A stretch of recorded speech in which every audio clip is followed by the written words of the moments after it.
All right, guys, welcome back to another Thursday edition of the White Noise Podcast. So, per usual, we are joined by not one, but two guests. Today, they're a composing duo, both named Mike, so it's going to be confusing. The Mondo Boys, Mike Griffin and Mike Schanzlin. How are you guys doing today? Great. How you doing, man? I was going to say nailed it because we just go with Mike S and Mike G, but you pulled it off. Yeah, nicely done. So, I have talked a little bit about Fatman on this podcast. We did like a top 10 Christmas movies, all this kind of stuff, and I that was up there. So for those of you listening, that's how I discovered you guys. So you guys did the score of Fatman, which was a dark comedy Christmas movie with Mel Gibson, badass Santa Claus sort of thing. Mm-hmm. That movie was how did you guys come across that? That was a movie. It was during lockdown, which we're still sort of in, but it was during a different time of lockdown earlier, and and it was a project that we were competing against some really good people. We knew that it was a pretty cool project that people wanted to get on, especially during lockdown. Right? Like it was a sought after project, and we got to submit the stuff, and we just kind of got through. It was one of those fairly basic industry processes where they put sort of a call out to some people, and we didn't make anything new for it, but we just looked through our stuff and sent it to the filmmakers, and like it was just sometimes it's kind of like a job interview, and that was a little bit like they just liked our stuff, talked to us, and there were a couple conversations and everything, and the Nelms brothers just kind of trusted us to do it. I mean, you guys knocked it out of the park. Thanks, man. It's this weird amalgamation of like dramatic Christmas Western soundtrack, which is just amazing, and it's perfect. Dude, and the Nelms brothers, it's Christmas. It's Ennio Morricone, the spaghetti Western style, a little bit here and there, especially toward the end, and then there's that synth thing. There's that really synth element, kind of psycho. Synth. Yeah, but you did it in like a non-cliche way, because like I know. I'm not a classical music person, but when I do listen to non-lyrical music, I'm like, soundtrack lover, director, cool. Obviously I'm going to be into that. Yeah. And like, there's been a trend, ever since Stranger Things, there's like the 80s, synth, you hear it in Thor Ragnarok, just a bunch of other stuff. You guys did it in a non kind of cliche way, because everyone is trying to use synth in some sort of 80s revamp soundtrack somewhere now. Were there times when the Nelms brothers were like, hey, the way you guys are doing like this synth is a little too like, because the on the nose is the phrase that comes up a lot. Yeah, we don't usually have the sensitivity towards something being too on the nose. We're usually okay with being on the nose. Yeah, but that is a common note and stuff. But I can't remember if they ever said. I don't feel like with that direction they ever really took it there. I don't think they had a problem with that. Yeah. But so I mean, it's just them challenging us to get as crazy as possible. Yeah, right. And there are moments with that skinny man. Did you know that character is like, we referred to him as Skinny Man? That's kind of like his name. But yeah, when I looked it up, which made it even better. But he's just totally nameless in the movie. And so that character was super fun to track through, like Walton Goggins. Yeah. And what he did with like the Nelms brothers was like.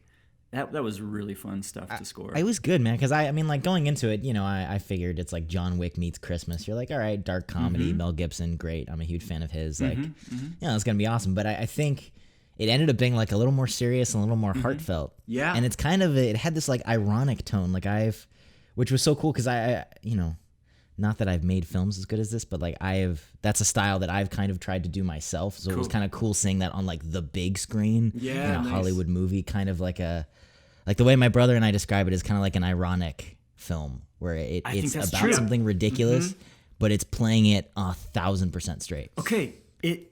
But what does that mean? Because if it is an ironic movie, but it's played 1,000% straight, you end up in this funny zone. And like, that's what we have to kind of like figure out. Right. Because I do remember, we were always trying to figure that out. And we would probably just not say if we felt like something was funny or not funny. Yeah. Because it could be the wrong answer. Yeah. So you just try to like go at something about it. I remember one time actually revealing that something was kind of being played for like a joke. And they were like, oh, well, don't play it as a joke. Right, yeah. Like, definitely don't play anything as a joke. Like, and it's just like, I get it. I totally get it because, by the way, that can be funnier. That's even if they were. The music is key in that too, right? Because like you guys kind of did this not over dramatic, but it was kind of this bombastic, like epic score. It has irony, and that makes everything funnier when you see this guy like fighting Santa Claus with this crazy Western like Christmas music. I actually love that when that fight gets super crazy. Is that spoilers? It's been out. It's spoilers. We're talking spoilers. If you haven't seen it, don't come on. Nice. So we're talking spoilers. So when the fight gets real, there's just no music. I think that's like the most intense choice. When their guns are really blazing. And there's just like it's playing kind of like John Wick. Like that's the way a John Wick fight usually plays. I think is just totally as if it's like really real, like not a movie fight scene. Right. And like anyway, that choice of theirs was like super fun. Yeah, it's awesome. So tell me a little bit about you guys, because you guys you're not brothers. Right. No. Which I think is a mistake everybody makes. I might have made that mistake a little bit. Yeah, why is that? On, is it like Mario Brothers? It kind of looks roughly like Mondo Boys, Mario Bros. That could be a thing. Mondo Bros. Yeah. Also, there's a lot of composer duos who either are brothers or bill themselves as brothers, even if they're not. And we're named Mike. We're kind of asking for some trouble there. The Mike Bros. But you guys have been working together forever. Yeah. So you guys started when you were like in your teens, like 15 and 16, and you started like working together back then? Yeah, man. We were jamming. We were going to La Jolla High School in San Diego and got introduced by a drummer, Ryan Sayer, who knew me. I had just moved to town, and he knew Mike S for a while, and Mike S was playing a lot of bass, and I think maybe some keys, but a lot of bass, like stand-up bass and stuff. Yeah, at that point it was all bass. And he kind of put us together as a band, actually, like a little trio, and we've just been kind of jamming ever since. And we were never all that serious about band world. It was just like always making music. Became good at like home recording. We must have been fairly early on a little bit early on the home recording thing. Yeah, I think so. I mean, that's been around for a while. I feel like just the industry has kind of neglected it until lockdown, pretty much. Dude, it's totally been around for a long time. What was that interface? It was like the M1? Like it was the it was a very early it was like a super early Pro Tools before GarageBand, I'm guessing. I think so. I think it was just the first Pro Tools interface. I think so. That wasn't like $30,000. Yeah, probably. So yeah, we just we were just always making music. Sometimes we put narration and kind of weird talking to stuff. We would just try things backwards, and it never made sense really in a band sense, kind of presentation. Right. We were just always making music and creating making little CDs, just burning CDs. Yeah. And just not knowing where it was going, but that rhymed. But just we just kept it going until it started to click about film score. A lot later, but. Yeah, I just how does one even like as an actor, you're like, all right, you need kind of a basic outline how to quote unquote make it, even though that's such a vague thing and everybody kind of does it their own way in reality. But as an actor, you're like, okay, get some headshots, get an agent, do some auditions. Like, how does one make it as a composer? Where do you even start? Do you just get a reel, so to speak, of like your work and then try and get on short films and get just like experience and hope you meet someone? Like how does that go? Interesting. You got to imagine that the short films, so short films, working for free, just building up your reel that way would make total sense until you meet hopefully some people that are like making features and stuff. Basically, that would be the case. I mean, in our case, we lived in LA already. We were living in LA. Mike S was just involved in all kinds of music stuff, and I was going to film school and getting more and more involved in film stuff. And it was just knowing people. Yeah. I was trying to be a filmmaker, so I wasn't like networking as like, hey, I want to be your composer. Right. Because I didn't even know that. So it was just about making friends in LA, being part of the creative community, basically. Yeah, that and being known as guys who make music together. True. People did like our music, and that translated into just being like the music guys for people's projects. Oh, that's dope. Right. Yeah, I know it's funny, fortunate. Right? I think it was good that it wasn't overly intentional. I think people cringe a little bit. Look, they want valuable people, so whether it's like they have a friend that's an editor or a cinematographer, they're like, great, if you're good, you're good. But we were able to develop some of these relationships without it being too like directional. Yeah, it's such a hard thing to do, dude. Like, I mean, like that's what I'm doing right now. I'm a young filmmaker trying to do that, but it is it is always hard to find that line because like you want to be self-aware about it. Like you don't want to be the guy being like, hey, I have a script.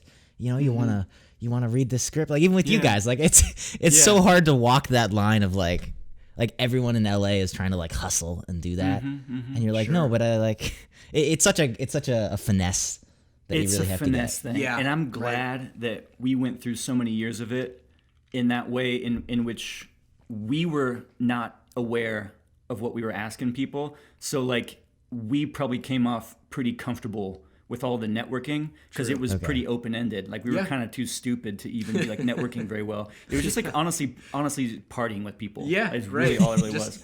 Partying and making friends. Yeah, that's what it came down to. And so I think that helped. I think that kind of is maybe a missing ingredient with some people's approach. I think that being in LA is important, and the networking thing is such a reality that people should be savvy about. But you have to, on some level, also kind of forget about that and just like go. Yeah. Because part of it also is being open to what the world needs of you and how the world needs that from you. We were very open about like maybe we're going to have this avenue, that avenue, because we just didn't know where we were needed, really. Right. It honestly kind of comes to you a little bit. Like you see who needs you and how. Yeah. That's probably half of it. I mean, sort of.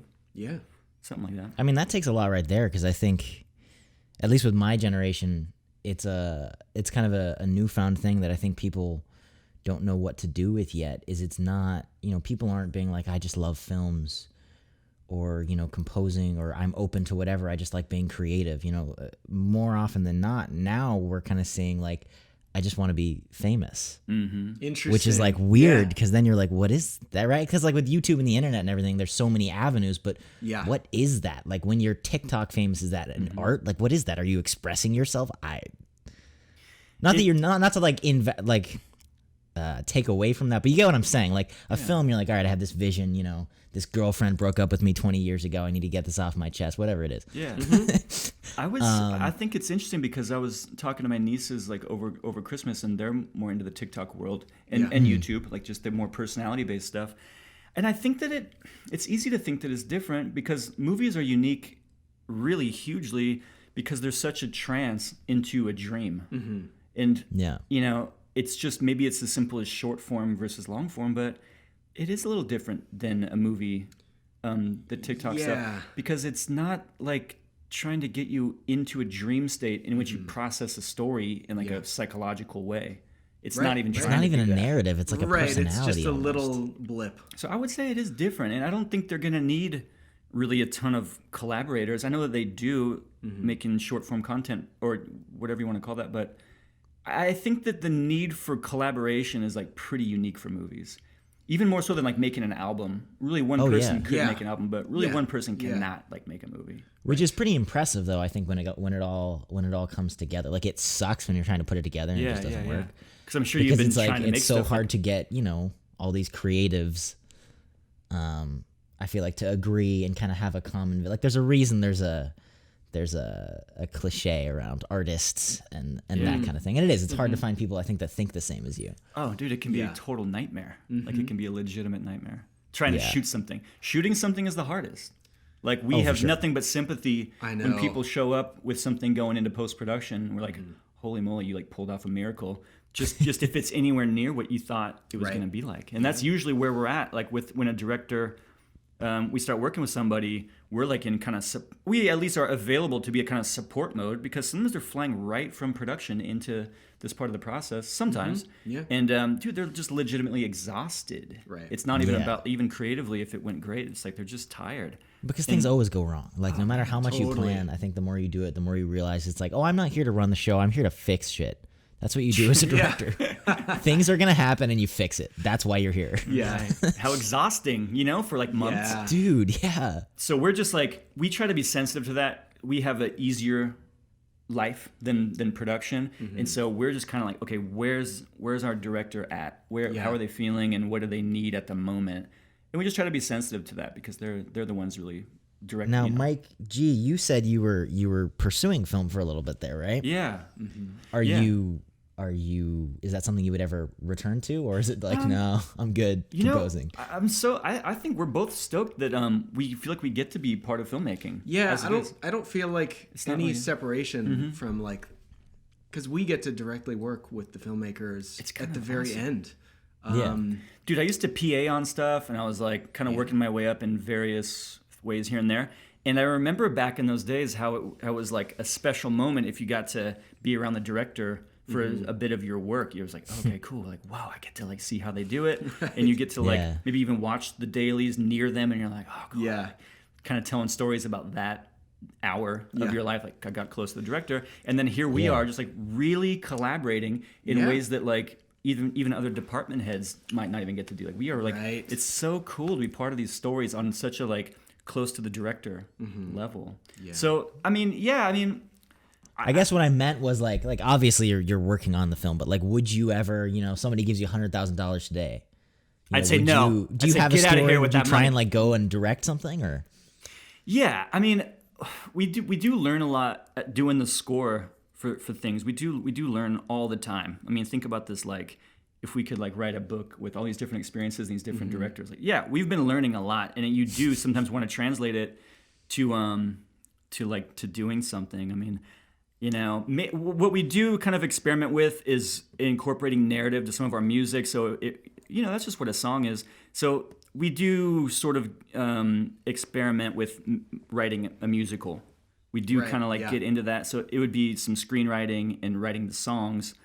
Okay. Probably not like trying to direct it and stuff. That just seems a little bit, we could probably benefit from a great collaborator there. But I think that dude. I mean, I absolutely, that scenario you described would be super interesting. But I do feel like, man, we're like so lucky to be doing what we're doing. It just feels great. Like, we're kind of in the zone, and it just feels good.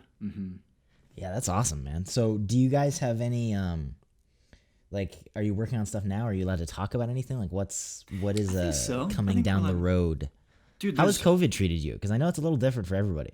Are you guys still doing work? We've been very lucky. We've been to still busy be since the shutdown, basically. Dude, we've been had a couple days off since like last like literally February. A couple days. So we're very lucky, and it's just been interesting, and it has been stressful, as it is for everybody, because there are unknowns, but we've just, every step of the way, like, been so lucky. So right now we've got this anime series, and I guess it hasn't really been announced. We're not supposed to say what it is. Okay. But yeah, it's a really cool animated series that's, I shouldn't say anime, it's anime. Yeah, it's anime. It's anime. So really cool material and pretty new. And the kind of, dude, what's cool about this anime stuff is like the imagery and the drama of it. It's like doing a Marvel movie on steroids. It's like, dude, it's really intense. Because they I've been getting into it even more. I mean, we talked about it a little bit, and I don't want to get too into it on the podcast, but like I've been trying to work on an animation project myself, dude. I'm obsessed with anime. Like, okay, cool. Like, nice. Now that I've looked into it, it's mind blowing because it's such a dude. There's so much detail, and it's so beautiful, but it makes almost the pre-production process like more of a nightmare. Like, there's so much prep and thought that goes into like a single shot, whereas a film, it's just like, all right, this conversation shot, reverse shot, and wide. Let's go. Because the life can kind of do it for you sometimes. Right. If you get lucky, whereas with anime, in all animation, it's all you. Someone's having to plant every little blade of grass on some level. Yeah. Is it different composing for something like that? Because like directing something like that, I've noticed is like completely different. But how is the approach with composing? It has seemed a little bit different. I think the cuts are a little rougher, and from when we start, they feel sometimes almost hard to know what's going on, and it just gets refined as it goes. But usually on a movie with live action footage, the rough cuts, we'll have a pretty good sense of the tone and what's going on. But it's a little rougher in anime as the process goes. And man, for what it's worth, it seems like they've had like to what you were saying, it seems like it's been hard. It seems like anime and animation in general is really hard on people. Dude, it's years. I hear about documentaries too, that it's just years and years and years and years. But yeah, as far as like all the creative stuff with the anime, just that it's really dramatic and it's really more like balls to the wall than, I can't think of anything that's been quite. I mean, look, Mortuary Collection was super ambitious too. That's true. Yeah. And some things are, but this is the most, just like, we can do literally anything. We can do like a choir of angels and like punk music in the back and just go completely crazy. It's just like, it all kind of can fly because the material is so like everything. Yeah. It's like sexual and violent and epic and I don't know. It's just like, wow. Yeah, it's been an awesome excuse to just go bold. Go crazy.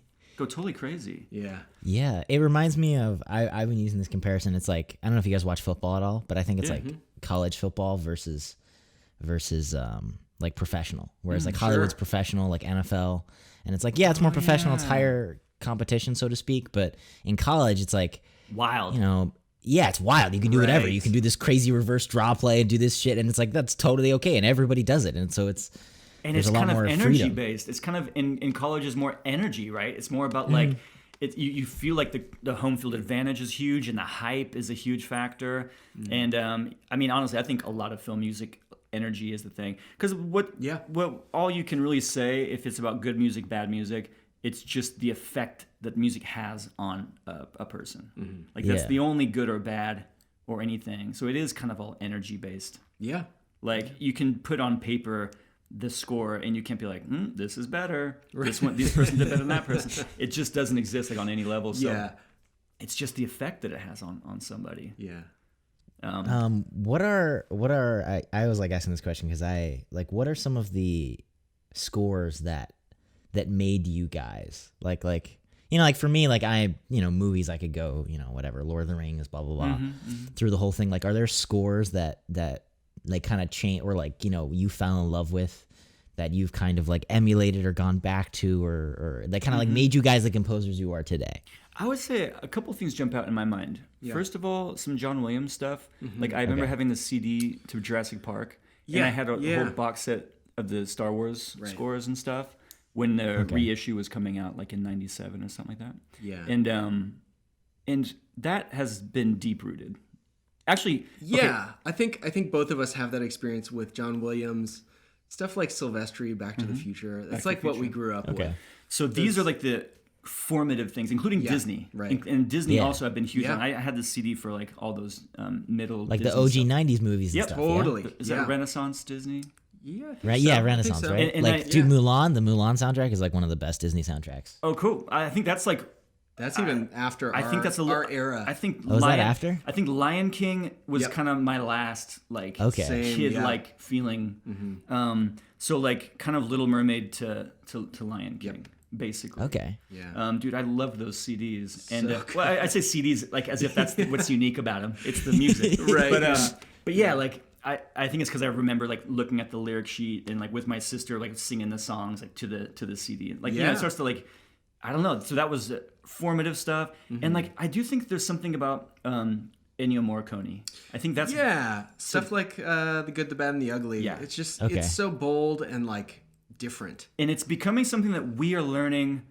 We are taking major specific guidance from that stuff. It was from the first movie that we got to score, Shangri-La Suite. Yeah. It was that huge, heavy influence. And we took to it, because we already loved it, we took to it great. And then it keeps coming up as something that we're like, this is kind of a really close... By the way, super ambitious. The guy's like the Beatles of film. Like he's just weirdly awesome at everything. Yeah, so he's amazing. Got an amazing sense of melody, and the production is really unique. And he did. Yeah. What it is he kind of brought pop music into score. Yeah. And it's still so fun to listen to, and it's pretty much it's a lot of what Tarantino pulls from when he does his. Oh, for sure. Kind of puts his stuff together. So we love that so much, and. So that's a really relevant, meaning like right now it's really close to our heart, and we're kind of really grappling with that Morricone stuff. Because there's a lot of ways to do it, and a lot of our projects have been trying. Yeah, I think it's been interesting to see how we can apply that kind of sensibility to stuff that isn't just stuff that sounds like Morricone. Like okay, so we did the score for the second season of The Girlfriend Experience. Yeah. And we were going, the director Amy Seimetz, who also did She Dies Tomorrow, and we got to do that too. On The Girlfriend Experience, she was going for a Trent Reznor-ish, just modern approach to Morricone and like spaghetti western. And that was such a fun thing, and we realized there's not one way to do it. It's not simple stuff. Yeah. And but we found something that was like super fun, and it's almost like that was formative. That was definitely formative. Yeah, absolutely. We've gotten closer through that to kind of be like, what do we really like? Like, what is our sound, if there is one? It's something in that realm. Like, we're kind of finding it. Mm-hmm. Yeah, like, this is me from the outside, but I don't know if this is just a coincidence, but does styles of music ebb and flow? Because even like composing, like you see people like Daniel Pemberton or Luke, whatever, the guy who does the Mandalorian soundtrack. I can't pronounce his name. I'm sorry. Yeah, there we go. Goranson or something? I think so. Goranson? Yeah, something like that. Like they have like this kind of alternative almost approach, whereas like, you look at a John Williams and it's kind of like this very classic, epic, orchestral sort of thing, but you listen to, Daniel Pemberton on like, some of his stuff, he's got like breathing noises for these chase scenes, which are awesome, but it's kind of alternative, I guess is the only word I can think of. Is that like does the composing industry kind of shift over time like the music industry does? Like, are there ebbs and flows just because something is popular, or that's really just movie to movie? It's totally ebb and flow. What were you going to say? I was just going to say, for us, it's really project to project. We can. It's actually super challenging and fun to jump into just a totally different genre. And it's something that we love doing, It's kind of like the composing industry is the director industry. Like, it's kind of whatever they want. Yeah. And that becomes a trend. Right. And it's kind of just a trend in what the director wants, basically. Mm-hmm. That's nice, though, because then you can kind of be like, all right, I'm tired of this, whatever. Type. Like, you can really start a new slate every project. Totally. Which is kind of refreshing. We totally embrace that, man. Like, we really hope to work with Ryan Spindell again. And what's cool about Filmmakers, so he did the Mortuary Collection, and it's very specific in its tone and its genre. And I think people will be surprised, and we know this because we know him well, that it's really cool when a filmmaker can jump into a new tone. Yeah. And people can be kind of taken aback, but there's so much potential. And this happens with our music too. We were like trying to like convince people that trust us, like we can do a lot. Like we can do anything, and you may have not heard it before. We may have not been able to do it yet, which it takes trust for someone to have us do something that we don't have in the vault. But dude, it's just true. I mean, and that's the most fun thing, that we can just fly around. And look at what Trent Reznor and Atticus Ross are doing now. They just did Soul. That's right. Like getting away from the Fincher vibe. They did Soul and Mank, which is with Fincher, but dude, they're both totally very different. They're so different, and it's some people are sort of surprised, but we know that this kind of thing is possible. Like, and we love that. We honestly try not to have too much of an identity, at least yet, because dude, we wouldn't want to encourage ourselves to be typecast or something. Like, dude, we can do anything. Right. And well, it's not even fair to a composer, I think.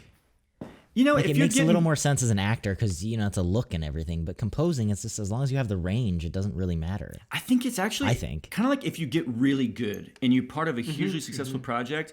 I don't think you are happy to be typecast. I think for the most part, Danny Elfman's like, it's all good. Oh yeah, they want me to do that. Yeah. He's happy, and he's probably because I think it was a very naturally found niche that he definitely can. And by the way, he does do other stuff, other scores that sound very different. Yeah, but totally. He's happy to be typecast. Like he has a sound, and it happened at the right time, I think, for him. So it's kind of a mixed bag. I think we just wouldn't want to rush finding that niche. We are happy to be finding new sounds until we just get typecast for something, and that would be okay, because that would kind of indicate like a success. Yeah. Well, that's awesome, dude.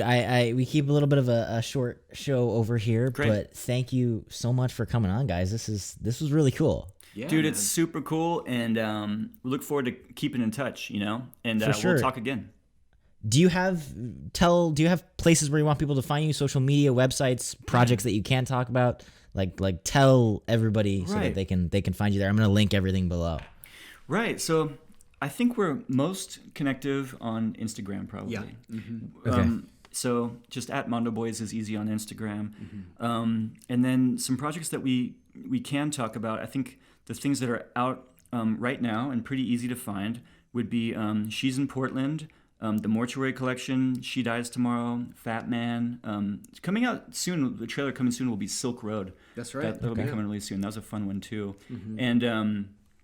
And yeah, we'll just be in touch about future stuff. But it's basically it. Just we welcome anyone just to hit us up on Instagram, and it's just fun. We try to dude, it's so cool to have people reaching out there, like especially with the Mortuary Collection. People have been so like connecting to that music, and then we have a bunch of songs in there, so it's been really cool to like be engaged with people, and we hope to put that soundtrack out really soon. It's like being talked about right now. That's incredible, man. That's pretty much it. All right, so definitely go check that out. I'm gonna link everything below. I'm gonna link your website as well, Instagram. Go check out Fatman. I think it's on demand. It might be even coming out on DVD soon. Check everything out. Thank you so much for coming on. And then for you guys, thank you for listening, and we will see you guys next time. Peace out.